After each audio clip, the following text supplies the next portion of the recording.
আশরাফ কায়সার ভাইয়ের কাছে যেতে পারি, যেহেতু কাজী জসিম আপা তো আমাদের সবসময় প্রশ্ন করেই।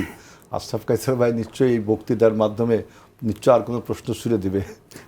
আমার এত স্বস্তি লাগছে, কারণ আমরা এখানে সব মানে কঠিন সব প্রশ্নের মুখে পড়ি, কিন্তু আনন্দ কেন কম বেশি হচ্ছে, এরকম একটি সফট কোশ্চেন দিয়ে অনুষ্ঠান শুরু হয়েছে। আমার ধারণা আনন্দের বিষয়টি বুঝে ফেলার সাথে সম্পর্কিত।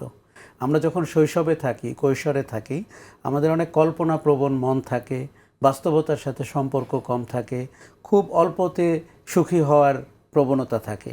আমরা যখন আস্তে আস্তে বেড়ে উঠি, আমার ধারণা এই জিনিসগুলো আমাদেরকে আঁকড়ে ধরে, তখন আর সেই কল্পনাপ্রবণ মনটি থাকে না, সেই নিরেট খুশি হওয়ার যে